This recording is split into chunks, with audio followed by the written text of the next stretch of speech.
이 요한복음은요, 크게 두 부분으로 나눠져요. 1장부터 12장까지를 표적의 책 이렇게 불러요. 그래서 1장부터 12장까지는 표적, 예수님께서 행하신 그런 표적들이 기록되어 있어요. 그리고 표적이 끝나면 곧바로 해석하는 그런 비유, 해석이 있어요. 그런 강설이 나와요. 그래서 1장부터 12장까지는 표적의 책 이렇게 부르고요, 13장에서 끝까지는 영광의 책 이렇게 불러요. 그래서 이 뒷부분 13장에서 끝까지는 예수님께서 이제 십자가에 죽기 전날부터 죽으시고 부활할 때까지 그 며칠간의 이야기를 기록하고 있어요. 요한복음이란 21장 되는 이 큰 책에서 반이 3일 만에 일어났던 일들이 기록되어 있단 말이에요.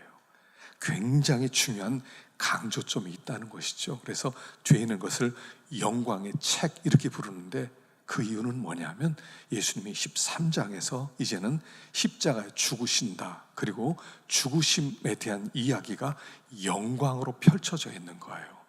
그래서 성경에서는요, 예수님의 삶을 영광의 삶, 십자가의 삶을 영광을 성취하는 삶 이렇게 부르고 있는 거예요. 그래서 13장, 14장을 한번 살펴보겠습니다. 유월절 전에, 그러니까 유월절 전날 밤이에요. 전날 밤에 두 가지 사건이 있었죠.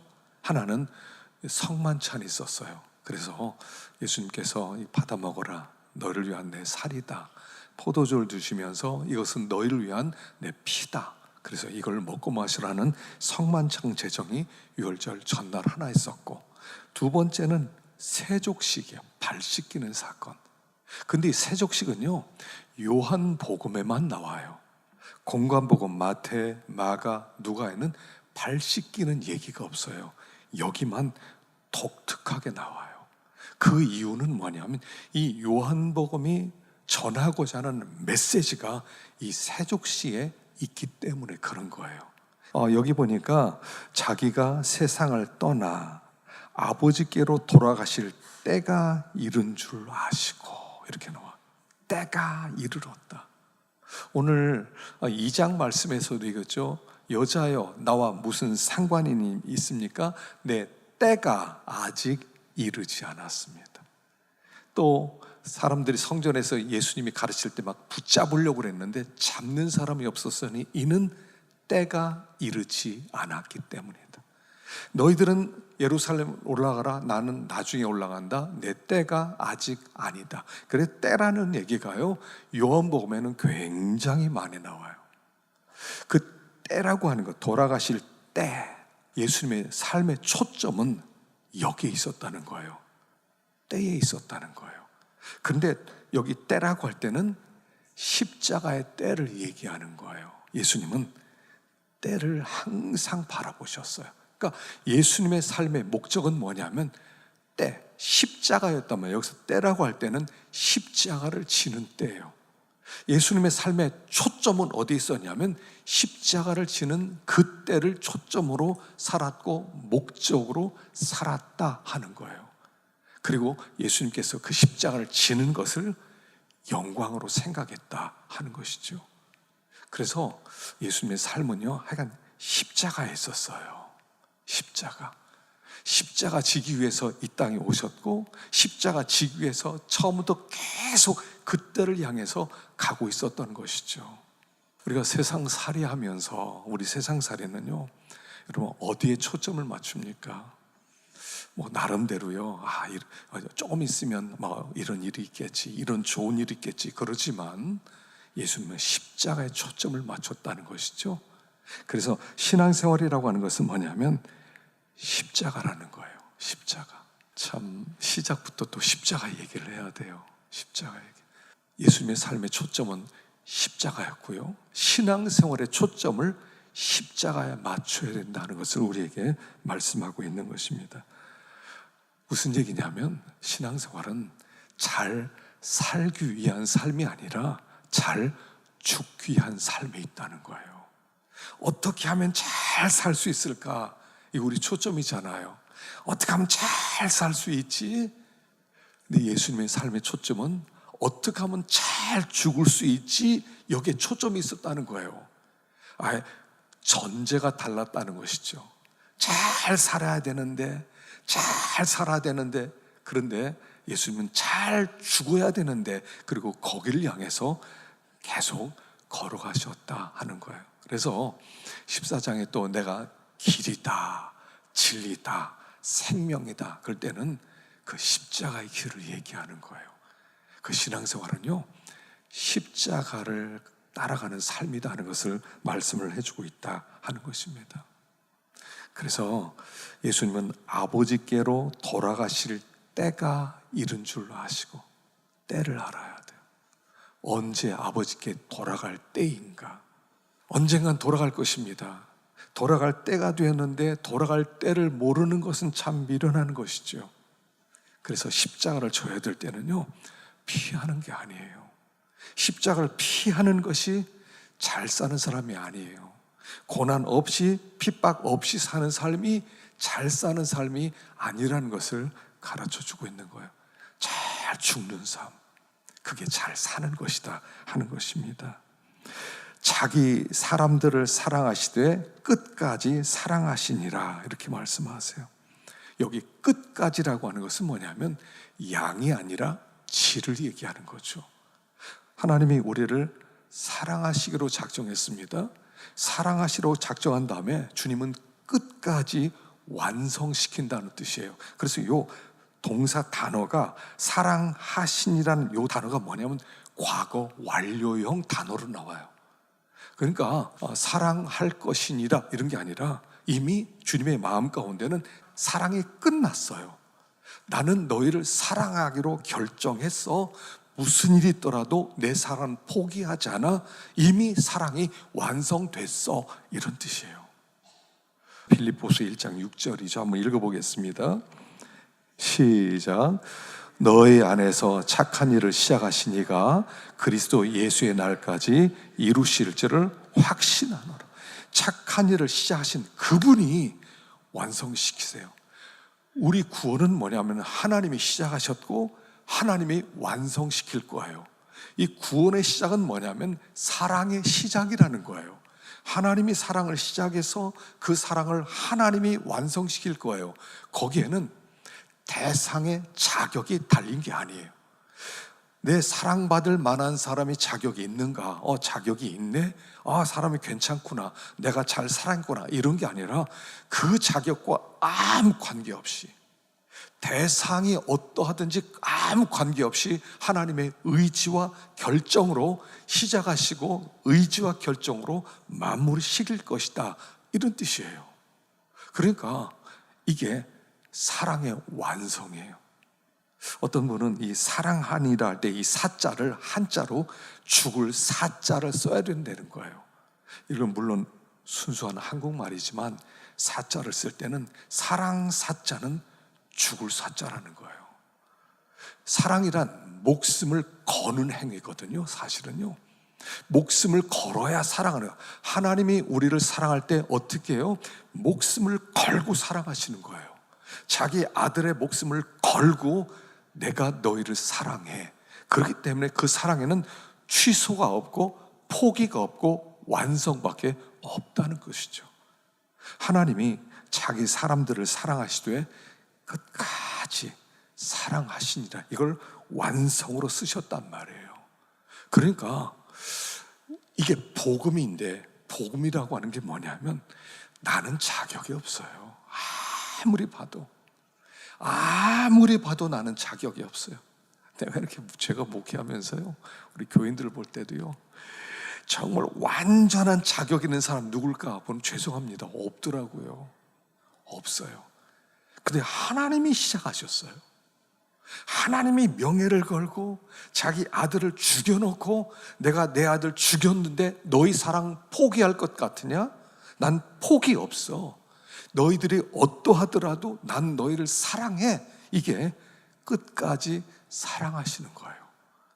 어떤 일이 벌어진다 하더라도, 어떤 상황이 일어난다 하더라도 하나님은 포기 없다라고 말씀하시는 거예요.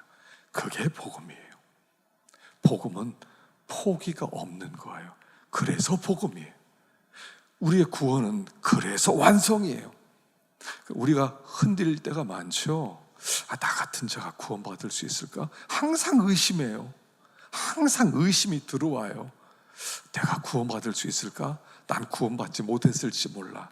나는 가룟 유다일지도 몰라. 여러분, 이런 생각 다 가지고 있으시잖아요. 너무 걱정하지 마세요. 가룟 유다는 정말 악하고 정말 고집스럽고 정말 자기가 그 길을 택해서 가룟 유다 되는 거지. 여러분, 가룟 유다가 쉽게 되는 게 아니에요. 가룟 유다 쉽게 되는 게 아니에요. 너무나 가룟 유다 될 것 같다, 그렇게 생각하지 마세요. 하나님의 은혜를 입어서 내가 주님 앞에 나오면 이렇게 믿으세요. 하나님 나 사랑하신다. 나 하나님의 사람이다. 이렇게 믿으세요. 그래서 우리 하나님 나를 포기하지 않을 거다, 그 믿음을 갖는 게 좋아요. 가룟 유다 되면 어떡하지? 나 가룟 유다일지도 몰라. 부정적으로 생각하지 마세요. 그렇지 않으세요. 제가 볼 때는 우리 교회 가룟 유다 없어요. 없어요. 그렇게 강팍하고 그렇게 악하고 그렇게 이런 사람 없어요. 그러니까 나 가룟 유다 될까 봐 너무 걱정하지 마시고, 나 하나님이 구원하셨다. 내가 이래도 연약하더라도 하나님은 나 포기하지 않는다. 이 믿음을 가지시라, 이런 말이에요. 그래서 구원은 나에게 달린 게 아니라 그분에게 달려있다. 그리고 그분은 포기하지 않으니까 내 구원은 완성이다, 이렇게 믿으세요. 사랑하시니라가 이게 과거 완료형이라니까요. 그분의 사랑은 이미 완성된 것과 똑같아요. 그에게는 나는 이미 구원받은 것과 똑같아요. 나사로 얘기할 때 우리가 생각해 봤죠. 죽었다가 나왔습니다. 그리고 풀어놓아 다니게 하라 그랬습니다. 이게 우리단 말이에요. 우리의 정체예요. 무덤 속에서 나온 나사로가 나라고 그랬잖아요. 나는 누구냐면 죽었다가 나사로처럼 나온 존재예요. 내 구원은 이미 완성될 것과 똑같아요. 그러니까 감사하고, 그러니까 기뻐하고, 그러니까 소망 가운데 살아라 하는 말씀이란 말입니다. 자, 2절 보겠습니다. 2절. 마귀가 벌써 시몬의 아들 가룟 유다의 마음에 예수를 팔려는 생각을 넣었더라. 여기 마귀가 이렇게 시작해요. 마귀가. 그 앞에 예수님께서 이제 아버지께로 돌아가실 때가 된 줄 알았다. 자기 사람을 사랑했다. 그리고 이제 예수님이 십자가를 간다. 근데 어떻게 시작해요? 마귀가. 그래요. 마귀가 예수님을 십자가에 못 박을 모든 계획을 가지고 있었다는 얘기예요. 그래서 예수님을 십자가에 못 박을 생각을 가지고 사람을 찾고 있었다는 거죠. 출발점은 마귀예요. 하나님이 이 땅에 마귀를 두셨어요. 하나님의 구원 역사를 이루기 위해서 마귀란 악한 존재를 우리 가운데 살게 하셨어요. 마귀가 예수님이 십자가에 죽으시고 부활하실 때 머리가 분명히 깨졌거든요. 허리가 부러졌어요. 그 뜻은 뭐냐면 마귀가 더 이상 우리의 운명의 결정권이 없다, 이런 뜻이에요. 마귀가 너희들 아무리 역사하고 너희를 잡아먹고 너희를 지옥에 끌고 가려 하더라도 그런 권세는 이미 마귀에게 없다, 이런 뜻이에요. 너무 걱정하지 마세요. 마귀는 우리를 물귀신 작전으로 지옥으로 끌고 가려고 해요. 근데 그 힘이 없어요. 마귀는 그 힘이 빼앗겼다라고 하는 것을 이야기하는 게 머리가 깨졌다, 허리가 부러졌다, 뭐 이런 뜻이죠. 그러나 여전히 역사하고 있어요. 마귀가요, 하여간 우리 무너뜨리려고 그래요. 하여간 우리가 시험 들게 만들어요. 그래서 어떻게든지 하여간 하나님의 구원 역사를 방해하려고 그래요. 그런데 마귀가 이 역사를 하지만 하나님의 구원 역사는 도리어 마귀를 통해서도 이루어진다는 걸 얘기하는 거예요. 마귀를 통해서도 이루어져요. 시편 76편 10절 말씀. 읽어보겠습니다. 시작. 진실로 사람의 노여움은 주를 찬송하게 될 것이요 그 남은 노여움은 주께서 금하시되. 사람의 노여움은 주를 찬송하게 될 것이다. 사람의 노여움을 생각하면요 두렵죠. 바로 왕이 이스라엘 백성이 애굽에서 나오니까 분노하고 나중에 다시 잡아와 그래서 분노를 했어요. 그 어떻게 됐습니까? 바다가 갈라지고 오히려 그 바로왕의 군대가 다 죽고 그리고 하나님은 영광을 받고. 아무리 사람들이 노엽게 해서 괴롭히고 고통을 주고 마귀가 아무리 역사에서 사람을 그렇게 힘들게 하더라도 하나님을 찬송하는 일만 하게 될 것이다, 이런 뜻이에요. 마귀가 예수 그리스도를 십자가에 못 박고 죽이고 그럴지라도 하나님의 구원이 이루어져서 하나님을 찬송하게 될 것이다, 요 믿음을 가지라는 거예요. 마귀가 어떻게, 여러분 세상 돌아가는 걸 보면요 하여간 각 나라마다요 얼마나 지금 난리입니다. 난리예요. 각 나라마다 막 쑤셔대요. 그래도요 결국 하나님이 영광을 받으신다는 거예요. 우리의 삶의 환경 속에서 무슨 일이 벌어질지 몰라요. 나를 괴롭히는 그 악한 사람이 있어요. 막 괴롭히고 뒤에서 고통스럽게 하고 아프게 하고, 그래도 결국 하나님을 찬송하게 만들 거래요. 그러니까 사람들의 두려움이나 마귀 역사를 너무 두려워하지 말라는 거예요. 결국 하나님을 찬송하는 일만 하게 될 것이다 라고 말씀하는 거죠. 유다의 마음에 예수를 팔려는 생각을 넣었더라. 막 이 유다에게 어떤 생각이 왔어요. 예수를 팔려는 생각이에요. 마귀는 우리를 이렇게 시험합니다. 예수를 팔려는 생각으로 우리를 시험해요. 예수님 팔아도 되지 않겠어? 넘겨도 되지 않겠어? 말이 안 되는 소리잖아요. 처음에는 그런 어떤 생각이 온단 말이에요. 그래서 우리가 그 시험에 든다, 마귀의 종이 된다, 그런 뜻은 다 뭐냐면 마귀의 생각을 받아들인 결과예요. 생각을 넣었다 그럴 때 여기 넣었다는 이 단어가 뭐냐면 받아들였더라, 이런 뜻이에요. 수동적으로 받아들였다는 거예요. 유다가 안 받아들일 수 있는데 마귀가 생각을 심어줬으니까 그냥 생각이 들어왔네, 이런 게 아니에요. 내가 받아들였다는 거예요. 마귀는 그냥 생각이 툭 떠오르게 했어요. 예수님을 넘겨주면 돈 벌 수 있겠네? 이러면 돈 벌 수도 있잖아. 이렇게 예수님 여기 있다 알려주기만 해도 돈을 벌 수 있잖아. 이런 생각이 들어오는 거예요. 어떤 생각이. 그래서 우리가 생각을 점검해야 됩니다. 이 생각이 하나님이 주신 생각인가? 그래서 어떤 생각이 들어오면요 무조건 그 생각에 사로잡히지 말란 말이에요.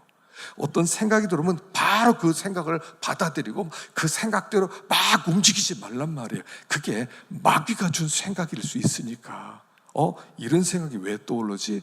아니 어떻게 내가 지금 돈이 필요해도 그렇지 예수님은 어떻게 넘길 생각이야? 이게 말이 안 돼. 야 나가. 생각을 물리치면 되는 거예요.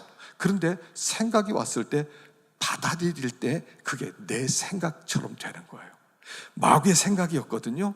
마귀의 생각인데 내 받아들이는 순간 내 생각이 되는 거예요. 그러면서 내가 마귀의 종이 돼요. 마귀의 생각이 들어오면 그게 마귀의 종이 되는 거예요. 내가 마귀가 아니라 마귀가 준 생각이 들어오면 그게 마귀가 되는 거예요. 그 생각이 마귀예요. 그렇기 때문에 우리가 어떤 생각이 들 때 이건 내 생각 아니야, 마귀가 던져주네. 이놈 봐라, 야 나가, 나는 그런 사람 아니야, 난 그렇게 안 해. 무시해버리면 되는 거예요. 그럼 그 생각이 안 들어오고 날아가 버려요. 그럼 순간적으로 사라지게 돼 있어요. 편안해져요. 근데 생각을 환영한단 말이에요. 내가 그 생각을 환영하고 받아들이니까 마귀가 나를 딱 사로됐다, 미끼 물었다, 그리고 딱 무는 거예요. 마귀는요 욕심을 자극해요. 우리 속에 욕심이 있거든요.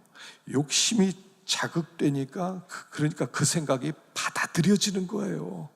돈을 사랑하는 마음이 없으면 안 물을 거예요. 돈을 사랑하는 마음이 있기 때문에 그걸 물었기 때문에 내 생각이 되고 마귀의 종이 된다, 이런 뜻이에요. 그래서 유다의 마음에 예수를 팔려는 마귀의 생각을 그가 덥석 물었다, 이런 뜻이에요. 그러면 가룟 유다가 되고요. 그러면 마귀에게 시험에 드는 거야. 그때부터는 마귀가 나를 타고 다니기 시작하는 거야. 자, 여기 가자. 이 예수 팔기 위해서는 너 이런 일을 해야 돼. 이거 팔기 위해서는 너 누구를 만나야 돼. 너는 지금 이런 상황이 있어야 돼. 그래서 마귀가 모든 걸 조종하기 시작해요. 가장 괴로운 시간을 보내는 거예요. 가장 괴로운 시간. 그래서 하루에도요, 몇 번씩 들어오거든요. 그런 생각들이 몇 번씩 들어올 때 그걸 점검하고 이건 아니다, 옳다, 아니다 구분을 해야 돼요. 하나님이 기뻐한다, 기뻐하지 않는다 구분을 해야 돼요. 그래서 믿음의 길을 가다 보면 믿음의 정로를 갈 수 있다, 그런 뜻이에요. 자, 3절 말씀 읽어봅시다. 3절. 저녁 먹는 중 예수는 아버지께서 모든 것을 자기 손에 맡기신 것과 또 자기가 오셨다가 하나님께로 돌아가실 것을 아시고. 예수님이 뭐를 아셨어요? 모든 것을 자기 손에 맡기신 것과 자기가 하나님께로부터 왔다가 하나님께로 돌아가실 것을 아시고.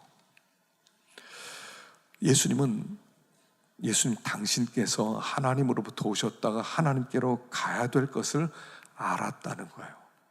우리가 세 가지 질문이 있어야 된다고 그랬죠. 나는 어디서부터 왔는가? 어디서부터 왔는가? 우연히 만들어졌는가? 아니면 세상에 그냥 던져진 그런 진화론적 어떤 원숭이가 사람이 돼서 이 땅에 만들어진 그런 존재인가? 아니면 하나님으로부터 왔는가? 어떻게 창조주가 없이 피조물이 있겠어요? 어떻게 우연이라는 게 어디 있어요? 세상에 우연이라는 게 어디 있어요? 가장 기가 막힌 얘기가 진화론이에요. 어떻게 우연히 왔어요? 그냥 우연이 됐대. 시간 많이 지나면 저절로 그렇게 될 수 있대. 우연히 그렇게 얼마든지 될 수 있다는 거예요. 이것처럼 말이 안 되는 얘기가 어디 있어요? 그런데 그렇게 생각해요. 난 우연히 왔다. 나의 존재는, 나의 시작은 우연이다. 이렇게 생각하는 거죠. 근데 우리는 분명히 하나님으로부터 왔다는 거예요.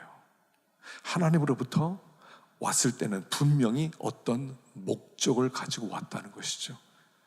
그래서 내가 어디서부터 왔는가? 두 번째는 그러면 어떻게 살아야 되는가? 우연히 만들어졌다. 그럼 대충 사시면 돼요. 그냥 우연히 만들어졌는데 나란 생명이 그냥 이렇게 툭 떨어졌어요. 그러니까 막 되는 대로 나를 위해 살면 돼요. 그러나 하나님으로부터 왔다면 어떤 목적을 가지고 왔다는 거예요. 하나님으로부터 왔다면. 그래서 예수 믿는 사람은 이걸 발견한 사람이죠. 자, 요한복음 1장 12, 13절 읽어보겠습니다. 12, 13절 시작. 영접하는 자 곧 그 이름을 믿는 자들에게는 하나님의 자녀의 이는 혈통으로나 육정으로나 사람의 뜻으로 나지 아니하고 오직 난 자니라. 하나님으로부터 난 자라는 거예요. 자, 우리가 예수님을 영접함으로 하나님으로부터 난 자가 되었어요. 하나님으로부터 난 자가 되었고 내가 이 땅에 하나님 때문에 존재하게 되었다는 거예요. 그 이야기는 목적이 있는 존재라는 거예요. 나는 이 땅에 목적을 가지고 만들어졌고 목적을 가지고 보냄받았다, 이런 뜻이에요. 무의미한 삶을 사는 게 아니에요. 그냥 재밌게 살다 가면 되지 뭐. 즐겁게 살다 가면 되지 뭐. 대충 이렇게 살면 되지 않아? 삶에 목적이 생겨야 돼요. 예수님을 만난다면 우리는 지금 우연히 너희들 잘 먹고 살다 그냥 와, 이게 아니라 어떤 목적 때문에 우린 지금 존재하고 있는 거예요. 하나님에게 그냥 보냄받은 사람이 한 사람도 없고 어떤 목적을 위해서 우리가 지금 여기 존재하는 거예요. 그 목적을 아는 사람이 하나님을 만난 사람이에요. 하나님을 만나지 못하면 그냥 나만 위해 살아요. 그냥 즐기고 그냥 시간 대충 보내고 막 그렇게 먹고 살고 그래요. 그러나 하나님을 만난 사람은 어떻게 하나님을 영화롭게 할 수 있지? 이 목적을 가지게 되는 거예요. 이게 우리가 해야 될 두 번째 질문이에요. 목적 있는 인생이라는 거예요.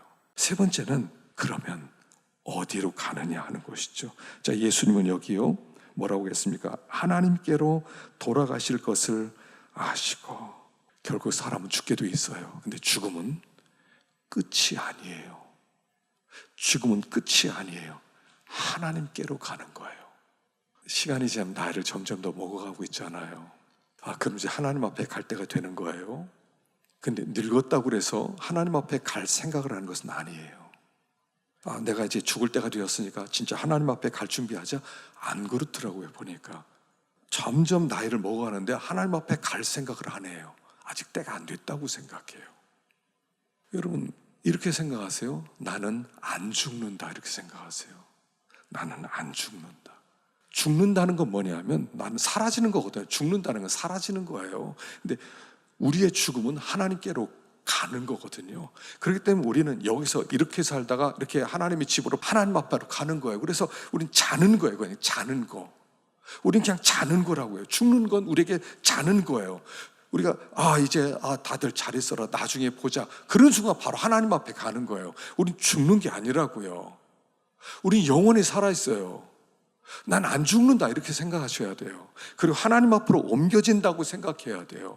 나 하나님 앞에 옮겨진다. 자꾸 늙는다는 말 하지 마세요. 제가 아침에도 난 청년이라고 생각하라고 그랬죠. 청년이에요. 청년. 난 청년이다. 난 안 늙는다. 난 안 죽는다. 이렇게 생각해서. 그럼 세상에서 오래오래 살라는 그런 뜻이 아니에요. 나는 죽어도 하나님께 가기 때문에 안 죽는 거다. 이렇게 생각해야 돼요.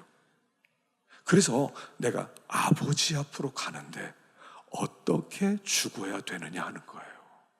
어떻게 하나님, 우리 마지막이요 가장 아름다워야 돼요.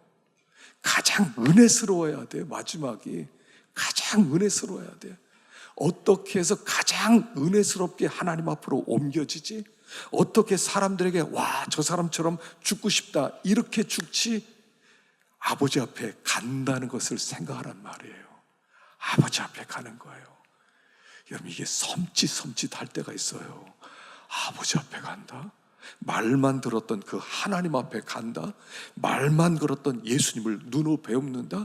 두 손과 두 발에 못을 박히고 하늘에 올라가신 그분을 만나면서 어서 오너라 그분을 만난다? 이게 보통 심각한 얘기가 아니에요.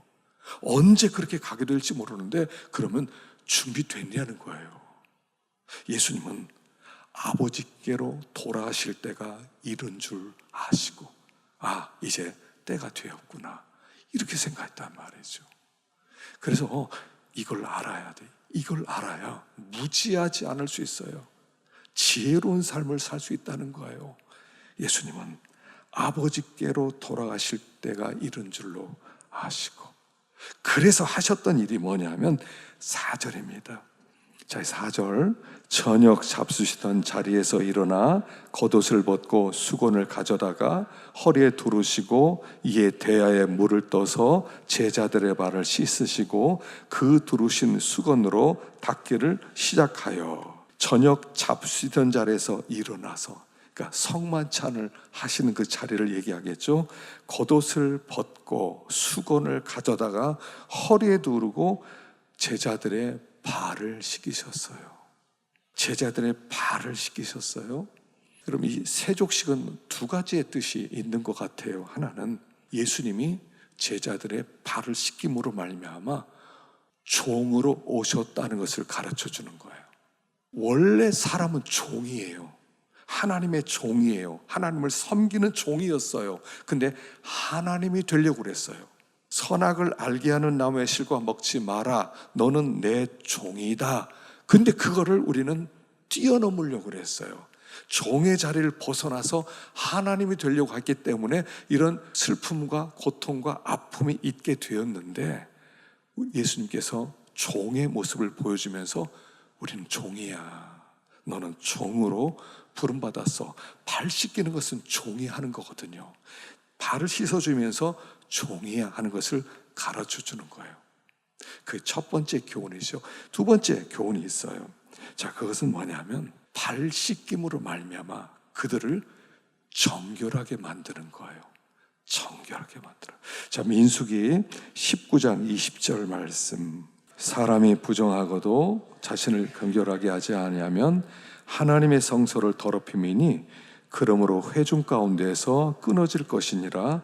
그는 정결하게 하는 물로 뿌림을 받지 아니하였은즉 부정하니라. 유대인들은 성전 중심의 신앙생활을 하던 사람이에요. 그래서 성전에 들어가는 것이 그들의 특권이고 그들의 자랑이에요. 근데 성전에 못 들어간다? 그런 그들이 살아도 살아있는 것이 아니라고 생각했어요. 성전에 들어갈 수 있어야 그들은 하나님 안에서 하나님과 교통하는 삶을 산다고 생각하기 때문에 부정해서 성전에 못 들어간다? 그럼 죽은 것과 똑같은 거예요. 그래서 그들이 들어갈 때 씻고 들어가는 물두멍에서 씻는 거예요. 그래서 물두멍에서 씻는 얘기가 출애굽기 30장에 나옵니다. 한번 보십시다. 17절부터 시작. 여호와께서 모세에게 말씀하여 이르시되 너는 물두멍을 노수로 만들고 그 받침도 노수로 만들어 씻게 하되 그것을 회막과 제단 사이에 두고 그 속에 물을 담으라. 아론과 그의 아들들이 그 두멍에서 수족을 씻되 그들이 회막에 들어갈 때 물로 씻어 죽기를 면할 것이요 제단에 가까이 가서 그 직분을 행하여 여호와 앞에 화제를 살을 때도 그리할지니라. 이와 같이 그들이 그 수족을 씻어 죽기를 면할지니 이는 그와 그의 자손이 대대로 영원히 지키를 규례니라. 물두멍이 있었어요. 성막 앞에 물두멍이 있어서 물두멍에서 손과 발을 씻고야 성막에 들어갈 수가 있었어요. 그래서 그들이 씻음으로 말미암아 성전에 들어갈 수가 있는 거예요. 씻지 못하면 들어가지 못하고 들어가더라도 더러워져서 성막을 더럽히니까 죽임을 당하는 거예요. 근데 예수님의 발 씻기는 그 행위가 예수님의 십자가를 예표하는 거예요. 그래서 여기에 보면 예수님이 겉옷을 벗고 12절에 보면 겉옷을 다시 입으시고 벗고 입는다는 이 이야기가 십자가에 죽으시고 부활하신다는 그 단어를 여기에 단서처럼 우리에게 살짝 보여주는 거예요. 왜냐하면 예수님 십자가 지실 때 로마 군인들이 예수님의 겉옷을 벗겼어요. 그 똑같은 단어예요. 예수님이 겉옷을 벗고 할 때 로마 군인들이 예수님의 겉옷을 벗기시는 것과 똑같고 겉옷을 입었다 그럴 때는 하나님께서 그 영광스러움을 덧입혀 주시는 것을 상징하는 단어예요. 그래서 예수님의 세족식 사건은 뭐냐면 제자들의 발을 씻김으로 말미암아 성전에 들어갈 수 있는 정결한 자로 만들고 계신 거예요. 정결한 자. 자, 그들이 무슨 갑자기 성전입니까? 그래서 요한복음에서 성전을 예수님이라고 하는 거예요. 자, 요한복음 2장 21절. 그러나 예수는 성전된 자기 육체를 가리켜 말씀하신 것이라. 그 당시에 헤롯 성전이 있었어요. 근데 예수님이 뭐라고 하냐면 성전을 허물어라. 내가 3일 만에 일으키리라. 그리고 하신 말씀이 이겁니다. 예수는 성전된 자기 육체를 가리켜 말씀하신 것이라. 그래서 요한복음에는요, 예수님이 성전이에요. 이제부터 예수님이 성전이에요. 우리가 성전에 들어간다 그럴 때는 어떤 건물에 들어가는 게 아니에요. 예수 안으로 들어가는 거예요. 예수님께서 제자들의 발을 씻기시는 그 세족식 사건은 뭐냐면, 자, 너희들 내 피로 말미암아 씻음 받아라. 그리고 내 안으로 들어와서 나와 연합하자. 나와 가족이 되자. 나와 하나 되자. 이런 뜻이에요. 그래서 이 이야기가 나중에 계속 나와요.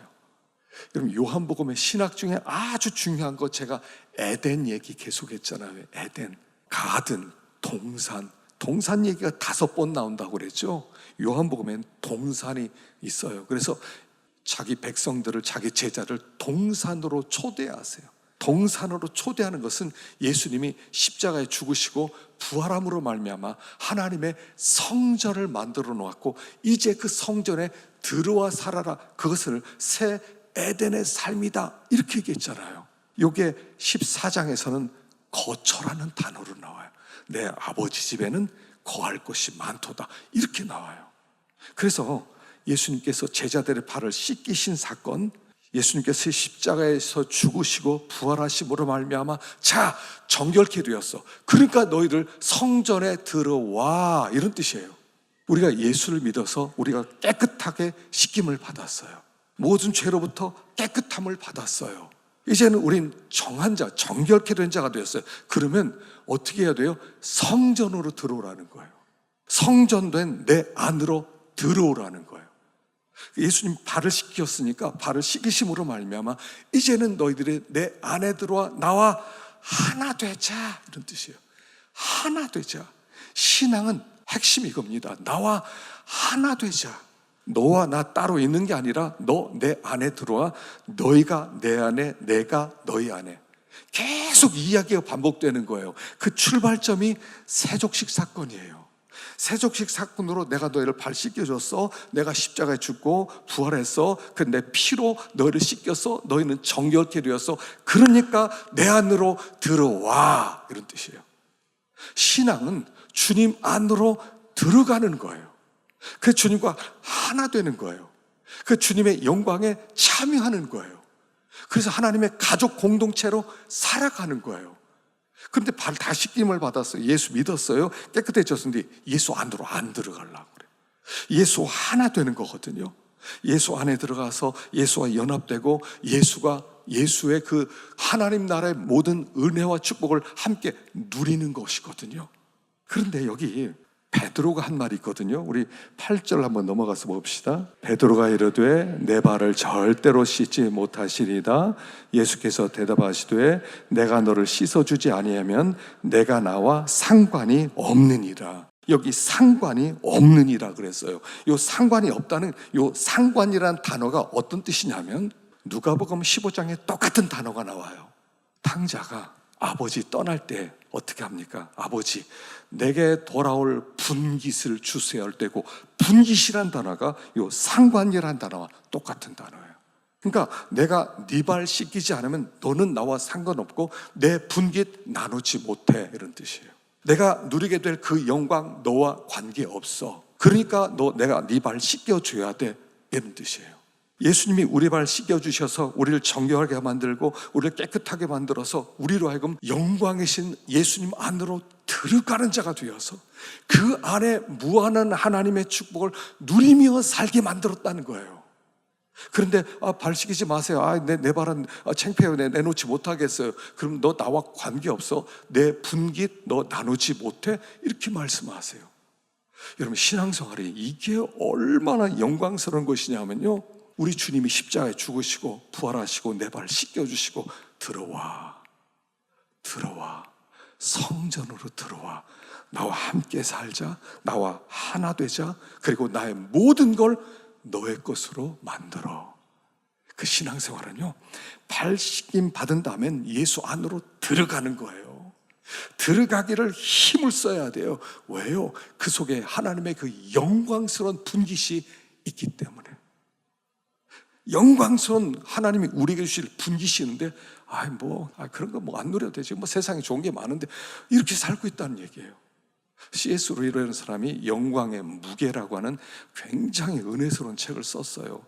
여러분 조금 시간 되시는 분 한번 읽어보세요. 근데 그 속에 이런 내용이 나와 있어요.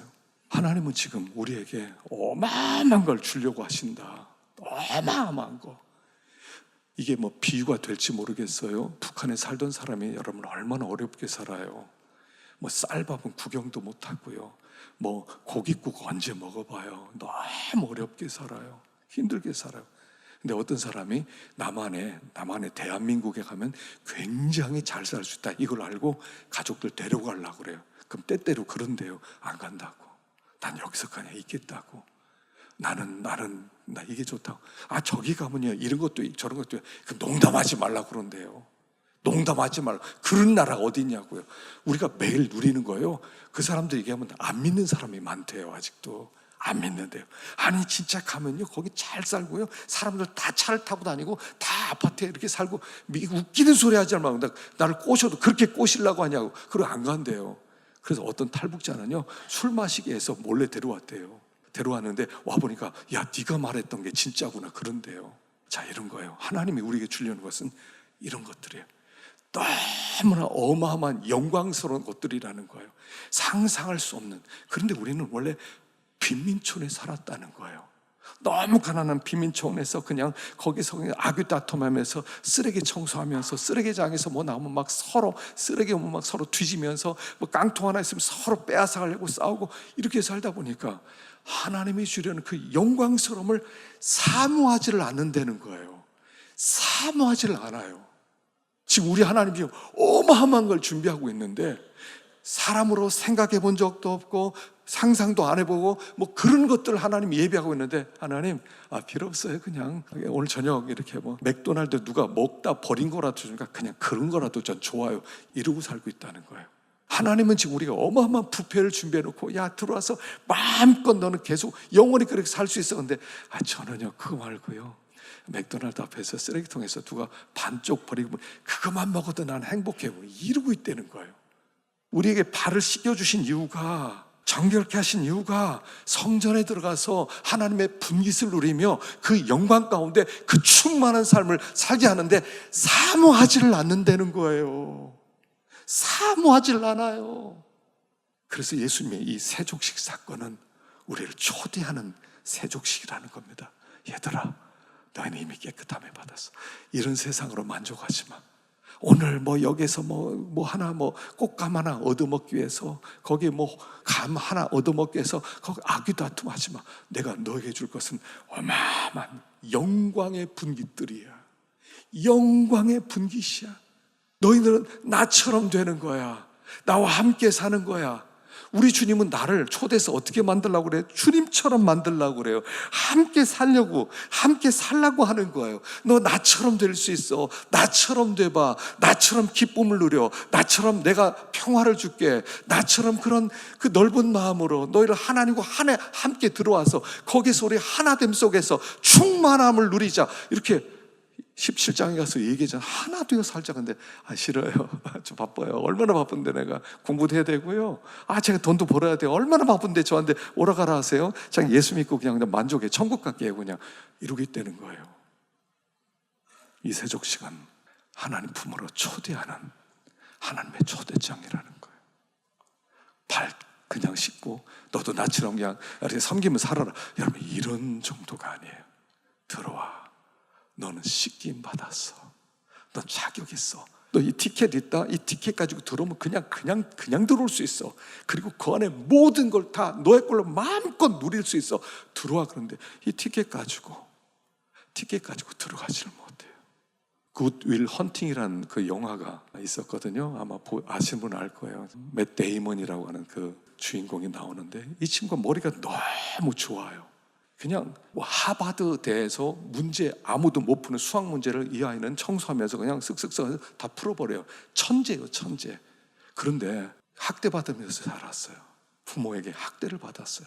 너무 똑똑해요. 책 다 웬만하면 다 외워요. 근데 친구들하고 거기서 그냥 노가다판에서 살고 지내는 거예요. 노가다판에서 살고 지내면서 그리고 나서 거기서 그냥 그리고 하버드대 청소부로 있으면서 그냥 공부 좀 잘한다는 사람 참 문제 다 풀어서 사람들 우습게 여기고 그래요. 오늘 친구가 얘기해요. 야 너는 있지 어마어마한 그런 그 복권 티켓을 쥐고 있는데 이걸 갖다 주기만 하면 너는 인생이 완전히 바뀌어질 수 있는데 무서워서 은행 못 가는 사람 같아. 이런 대화가 나. 친구가 너는 어마어마한 은사가 있어. 이걸 네가 발휘하기만 하면 넌 굉장한 엄청난 세계적인 사람이 되는데 우리와 어울리는 거 넌 어울리지 않아. 어느 날 내가 너를 데리고 갔을 때 너의 집에 네가 없는 거를 나는 바라보고 있어. 결국 그래서 그 이제 주인공이 친구를 떠나서 친구 만들어준 차를 가지고 캘리포니아로 간다는 그런 내용이거든요. 복권 하나 주었어요. 어마어마한 값으로 칠 수 없는 엄청난 복이에요. 근데 은행 가기를 두려워해요. 지금 가지고 있는 걸 빼앗길까 봐. 난 싫어. 난 이게 좋아. 나 노가다판에서 나 열심히 일하고 있어. 땀 빨 뻘리고 돈 조금 막 나 괜찮아. 이대로 살고 싶어. 그게 우리 인생이라는 거예요. 예수의 보혈로 정결케 되셨다고요. 천국문이 열렸는데 들어와 마음껏 누려. 마음껏. 사람들이 상상하지 못했던 모든 것들을 넌 누릴 수 있어. 내 문 앞에서 두려워하고 있다는 거예요. 주님이 초대하는 거예요. 내가 네 발을 씻기지 않으면 나와 관계없어. 네가 누릴 분깃이 있단다. 하나님의 가족으로 사는 거야. 로얄 패밀리가 되는 거야. 하나님의 가족으로 사는 거야. 밖에 있는 우리에게 초대한다는 내용이란 말입니다. 이미 다 준비됐어요. 하나님이. 우리가요 어마어마한 은혜와 복을 받고 있다고요. 지금 앞으로 이게 펼쳐지게 되었을 때 상상할 수 없는 그런 복된 자란 말이에요. 그냥 땅에 떨어지는 그냥 햄버거 주워 먹느라고 정신 못 차리지 말고 하나님이 주신 그 영광의 세계 속으로 들어오라. 초대하는 게 세족식 사건인 것입니다. 그래서 우리가 가슴 벅찬 존재가 되었다는 걸 깨닫고 예수의 품 안으로 들어가서 하나님께 영광 돌리는 우리가 되기를 축원합니다.